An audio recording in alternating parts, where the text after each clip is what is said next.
जय भीम. जय Bhim. Sir, आपण प्रभाग 2 मधून RPI आणि भाजप युतीच्या माध्यमातून आता उमेदवारी तुम्हाला भेटलेली आहे. मी या ठिकाणी सांगतो आपलं पूर्ण परिचय देऊन आपण जरा आपले जे वर्ग आहे प्रेक्षक वर्ग, आपला जो आपल्याला मतदान करणारा वर्ग आहे त्यांना आपला पूर्ण परिचय द्यायचा. नमस्कार, मी Sudhir Waghmode, founder director corner mobile. संपूर्ण महाराष्ट्रात आमचे 40 पेक्षा जास्त शाखा आहेत. शून्यातनं हे विश्व निर्माण केलेलं आहे. नागपूरकर सारख्या वस्तीमध्ये राहिलो होतो आणि तिथनं ही जर्नी माझी चालू झाली आणि संपूर्ण महाराष्ट्रामध्ये 40 पेक्षा जास्त दुकानं आहेत आणि समाजाने काहीतरी आम्हाला दिले आणि समाजासाठी आपलं काहीतरी बनतं करणं जबाबदारी आहे. त्यासाठी आज मी राजकारणात उतरून मला RPI भाजपा महायुतीकडनं हे जे तिकीट मिळालं आहे कमळाच्या चिन्हावरती मी इलेक्शन लढवणार. आपण बाबासाहेबांनी दिलेलं मंत्र आहे, शिका, संघटित व्हा आणि संघर्ष करा. तुम्ही शिक्षण घेतलं आहे आणि शिक्षण घेत असताना तुम्ही पहिली स्वतःची रोजीरोटी जे स्वतःची कमाई आपण कशा पद्धतीने कमवायची ते आपण आपल्याकडे पैसा असल्याचं पुस्तक काही काम करू शकत नाही. बाबासाहेब नंतर तुम्ही तुमचं घर पहिलं प्रपंच मजबूत करा आणि समाजाचं करा. तर आपण त्याचं अनुकरण कशा पद्धतीने करतात बाबासाहेबांचे जे विचार आहेत ते नक्की बाबासाहेबांनीच अधिकार दिला आपल्याला मतदान करायचं पण आणि मतदानाला उभं राहण्याचं पण. माझ्यासारखा एक दलिताला जे आज हे तिकीट मिळालेलं आहे मी ह्यासाठी आभारी आहे भारतरत्न डॉक्टर बाबासाहेब आंबेडकरांचा. आणि मला एक सांगायचं आहे की शिका, संघटित व्हा आणि स्वतःचं निर्वाह करा. मी शिक्षण घेतलं, शिक्षण घेतल्यानंतर मला चांगली नोकरी मिळाली आणि नोकरी करत करत असताना मी व्यवसाय निर्माण केला. व्यवसाय करत आणि मी माझ्याबरोबर इतक्या लोकांच्या कुटुंबाचाही विचार केला.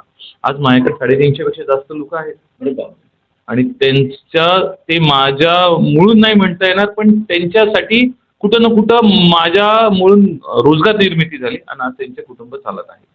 पुढं आपण आता सध्याच्या महानगरपालिकेच्या शाळेमध्ये मुलांची संख्या कमी आहे. उद्या तुम्ही महानगरपालिकेत जाणार ही 100% गॅरंटी आहे आणि तुम्ही गेला या ठिकाणी डिक्लेअर करतो की तुम्ही या ठिकाणच्या शिक्षण दर्जा कसा वाढवला पाहिजे, मुलांच्या शाळेमध्ये कसं गेलं पाहिजे आणि शाळेमध्ये आता इंग्लिश मिडियमकडे माणसांच्या मुलांचे जे कल आहेत तो आपण त्या पुणे महानगरपालिकेमध्ये बसल्यानंतर आपण शिक्षणाच्या कोणत्या नजरेने पाहणार. 100% महानगरपालिकेच्या शिक्षक लोक असतात त्यांना तर सगळ्यात जास्त पगार आहे तर तुम्ही जर विचार केला गेला तर.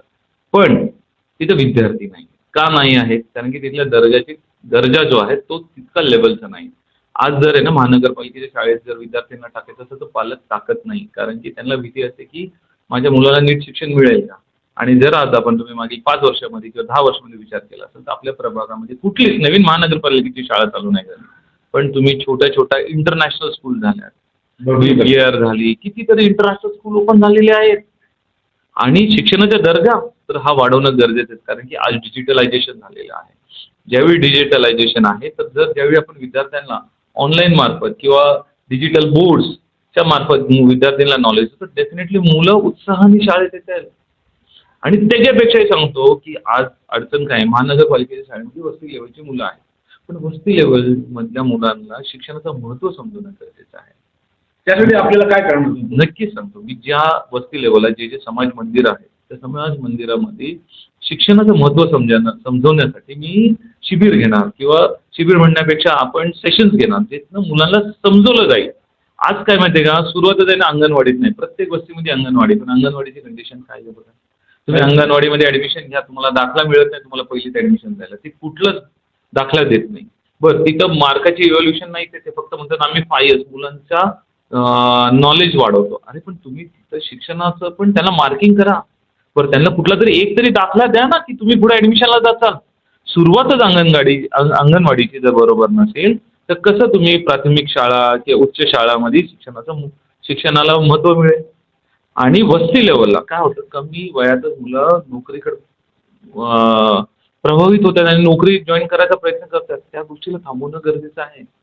त्यांना शिक्षणाचं महत्त्व समजणं गरजेचं आहे. त्यानंतर त्याच्याबरोबर आरोग्याची संख्या पण ती समस्या पण खूप आहे कारण बाहेर दवाखाने खूप आहेत सगळे या ठिकाणी आहेत पण त्या ठिकाणी त्या गोरगरिबांना जे पाहिजे सुविधा त्या कमी रेटमध्ये मिळणं गरजेचं आहे. त्यासाठी आपल्याला पुणे महानगरपालिकेत चांगली आरोग्य सेवा मिळावी यासाठी आपण काय करतो? मी डेफिनेटली सांगू का, महानगरपालिकेतर्फे ना आपल्या एरियामध्ये शिबिर घेत आहे.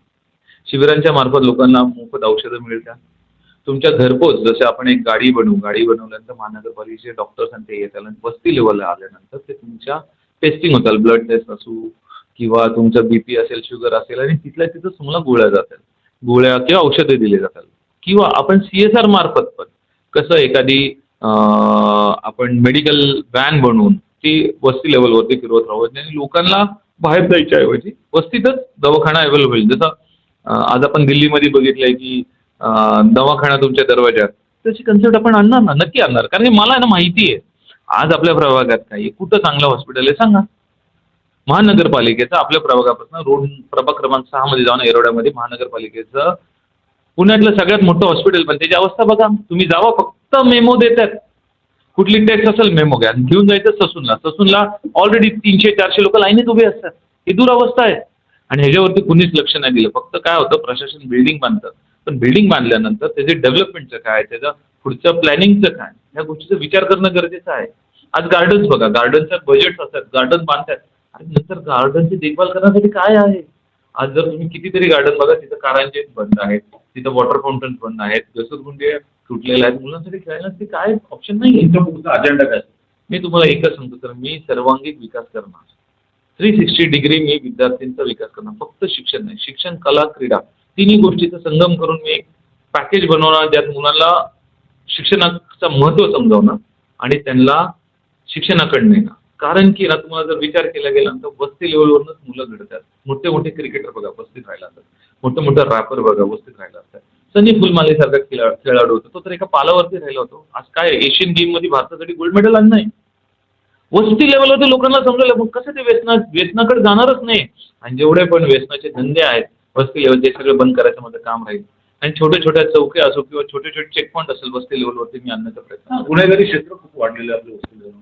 100% सांगतो. त्याच्यासाठी काय, आज आपल्या बहिणी आहेत त्या घाबरलेल्या. CCTV लावणं हे सगळ्यात सोयीस्कर आहे. वस्ती लेवलला CCTV प्रत्येक गल्लीमध्ये, प्रत्येक एरियामध्ये असणं गरजेचं आहे, चौकामध्ये. त्याचं मेंटेनन्स पण लावून जातात, पण त्याचं मेंटेनन्स नाही ना, 100% त्याचं ॲक्सेस ज्यावेळी आपण एखाद्या विहारात देऊ, एखाद्या समाज मंदिरात देऊ, लोक करणार ना, का नाही करणार. आज समाज मंदिरातही आपण कुठं त्याचा ॲक्सेस ठेवलं तर लोकांचा यूज होणार. आज काय तुम्ही एखाद्या वस्तीतलं बघा, जर आपण तिथनं जर विचार केला शांतीनगर सारख्या वस्तीमध्ये लोकांचे प्रॉब्लेम आहेत. संध्याकाळी घरात लोक मुली मोठ्या झालेल्या असतात आणि शौचालय घरात नसतं, त्यांना शौचालयासाठी बाहेर जायला लागतं, पण त्या शौचालयात तिथं टवळकी पोरं बसलेली असतात. मग कितीतरी वेळा असं असते की आई किंवा वडील घरात नसले म्हणून मुलगी जात नाही रात्रभर, ती अडचण आहे. पण जर तिथं CCTV कॅमेरा असेल, मुलं बसतील का, त्या मुलीला त्या मुलीच्या आईला भीती वाटेल का, नाही ना. नक्की मी सांगू का सर, मी तुम्हाला सांगतो, मी 360 डिग्री समाजासाठी कार्य करणार आहे, समाजसेवा करणार आहे. मला लोकांसाठी काम करायचं आहे. राजकारणात मला पैसे नाही कमवायचे, तुम्हाला एवढं सांगतो. तुम्ही नोकरीला लाथ मारली. लाथ मारण्यापेक्षा मी सोडली नोकरी. एकच सांगेल तुम्हाला, समाजाने मला इतकं दिलं, मी शून्यात इतकं रस्त्यावरती सिम कार्ड विकायचं, माझे वडील हातगाडीवरती भाजी विकायचे. समाजाने आम्हाला नक्कीच दिलं ना. आज कॉर्नर मोबाईल 40पेक्षा जास्त दुकानावरती आहे. का आहे? समाजाने आम्हाला प्रेम दिलं, आशीर्वाद दिला. मग आम्हाला पण काहीतरी कर्तव्य आहे ना समाजासाठी करणं. त्यासाठी मी हे ठरवलं की आपण प्रबळपणे राजकारणात यायचं आणि लोकांची सेवा करायची. समाजकार्याचं मागील 18 वर्ष मी करतच होतो, पण जे माझे परिचितले आहेत त्या लोकांचंच कार्य व्हायचं. समजा हे आहेत गृहस्थ, माझे परिचितले आहेत, माझे कस्टमर आहेत, की माझ्या ओळखीचे आहेत, माझ्या वस्तीत राहिला, ते आले तरच त्यांचा प्रॉब्लेम सॉल्व्ह होतात. पण असंख्य असे लोक आहेत जे मला ओळखत नव्हते. ज्यावेळी मी आज कचेरी ओपन केली आहे, त्यावेळी मी आज राजकारणात आलो, लोक येणार ना. मी नगरसेवक बनल्यानंतर, नगरसेवक मी तुम्हाला एकच सांगतो, हा सेवक आहे. हा कुठली पोस्ट किंवा कुठला हुद्दा नाहीये. समाजातल्या लोकांसाठी काम करण्यासाठी तुम्हाला सेवक म्हणून निवडलेला आहे, म्हणून त्याला नगरसेवक आहे. नळ, गटर, रस्ता हे तर बाय डिफॉल्ट त्यांनी तिन्ही गोष्टींचं काम करणं आहे. सर, आपल्याला पुढील वाटचालीच्या शुभेच्छा. आपण विनर होणार हे या ठिकाणी आणि मी या ठिकाणी प्रेक्षकांना या ठिकाणी सांगू इच्छितो की या ठिकाणी हा आपला भाऊ, आपला मुलगा, आपला भाचा, आपला नातू असं समजून याला तुमच्या समस्या कशा सोडवता येईल, तुमच्या समस्या कशा सोडवता येईल यासाठी आपल्याला या सुधीर वाघमोडे यांना पुणे महानगरपालिकेमध्ये आपण पाठवणार आहात याची मला पूर्ण खात्री आहे. आणि मी सुधीर वाघमोडे हा आपल्या समोर एक नगरसेवक म्हणून येईल याची मी आशा व्यक्त करतो. मी या ठिकाणी सुधीर वाघमोडे तुला पुढच्या वाटचालीच्या शुभेच्छा, पुढचं आयुष्य तुझं सुखात समजतावं आणि तुम्ही एक नगरसेवक म्हणून या प्रभागाचा विकास करावा ही त्या ठिकाणी अपेक्षा. धन्यवाद. माझं एवढीच विनंती आहे प्रत्येकाला की तुम्ही एक सुशिक्षित, शिक्षित, उच्च शिक्षित उमेदवार निवडून द्या. बदल हे गरजेचं असतं. धन्यवाद. जय हिंद. जय भीम. आप देख रहे हैं लॉर्ड बुद्धा टीवी.